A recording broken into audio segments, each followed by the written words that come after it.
Occasion ఏదైనా location ఎక్కడైనా తెలుగువారి వేడుక అంటే ఆలివ్ మిఠాయి ఉండాల్సిందే.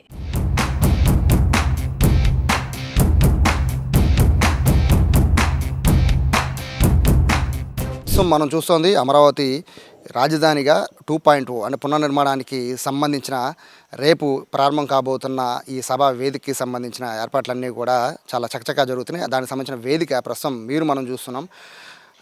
ఇక్కడ ప్రధాన వేదికని ఒక్కసారి కనుక గమనిస్తే రేపు ప్రధానమంత్రి మోడీ చేతుల మీదుగా ప్రారంభం కాబోతున్న ఈ పునర్నిర్మాణ కార్యక్రమానికి సంబంధించి మొత్తం 3 స్టేజెస్ని ఇక్కడ ఏర్పాటు చేశారు. అందులో ప్రధానమైన స్టేజ్ని ఇప్పుడు మనం చూస్తున్నాం. ఆ స్టేజ్కి సంబంధించి ప్రధాన వేదిక పైన దాదాపుగా 1,00,000 మంది ఈ వేదికను ఇక్కడి నుంచే పూర్తిగా మొత్తం కార్యక్రమాన్ని చూసే విధంగా ఏర్పాట్లు చేశారు. మరొక పక్కన మరొక వేదిక ప్రత్యేకంగా 100 మంది వీఐపీలు కూర్చునే విధంగా, అలాగే అమరావతి రైతులు కూర్చునే విధంగా మరొక డయాస్ని ఏర్పాటు చేశారు. మరొక సైడు సాంస్కృతిక కార్యక్రమాలు నిర్వహించాలి. మొత్తం ఈ 3 డయాస్ని ఇక్కడ ఏర్పాటు చేయడం జరిగింది. మూడు డయాస్ నుంచి దాదాపు 3 లక్షల మంది స్వయంగా కుర్చీలు కూర్చుని వీక్షించే విధంగా ఇక్కడ ఏర్పాట్లు చేశారు. దాంతోపాటు చుట్టుపక్కల అంటే ఈ వేదిక పక్కన కూడా మరికొంతమంది ప్రజలు క్లియర్గా ఇక్కడ సభావేదిక అంతా కూడా కనబడే విధంగా ఏర్పాట్లు చేశారు. దాదాపుగా సచివాలయం వరకు కూడా, సచివాలయం అంటే నియర్ బై దీనికి ఆపోజిట్లోని సచివాలయం ఉంటుంది. ఆ సచివాలయం వరకు కూడా ఎక్కడ ఏ ఇబ్బంది లేకుండా మొత్తం రేపంతా కూడా పూర్తిగా పోలీసుల పహారాలో, ఎస్పీజీ పహారాలోకి పూర్తిగా ఈ స్టేజ్ అంతా కూడా వెళ్ళిపోతున్న పరిస్థితి కనబడుతోంది.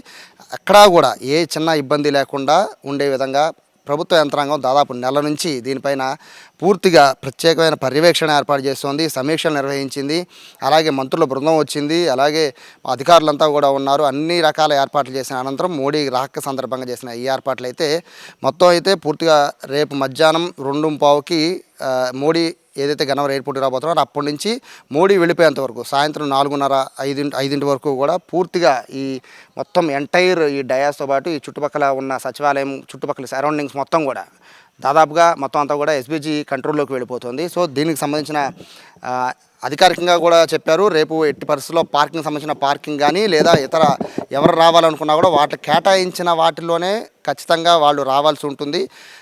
వీఐపీలకి సపరేట్గా రూట్ పెట్టారు. అలాగే బస్సులకి సంబంధించిన ఒక 7,000 బస్సులు వస్తున్నాయి. ఆ 7,000 బస్సులకి సంబంధించిన ఒక 11 రూట్స్ ఇచ్చారు. అలాగే కార్లకు సపరేట్ రూట్స్ ఇచ్చారు. ప్రతి ఒక్కరు వాళ్ళ కేటాయించిన పార్కింగ్లోనే వాళ్ళు కూడా ఉండాలని చెప్పి అధికారులు క్షుణ్ణంగా చెప్తున్నారు.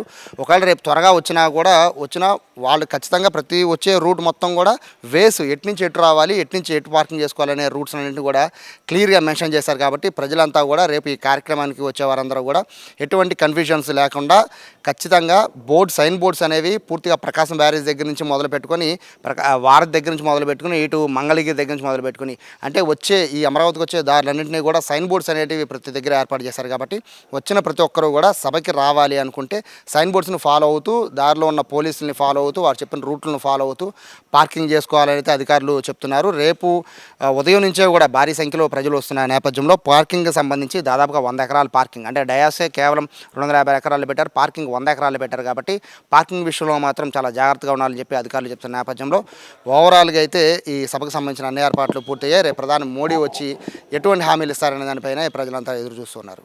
కెమెరా పర్సన్ కృష్ణతో సాయి, సుమన్ టీవీ, అమరావతి నుంచి.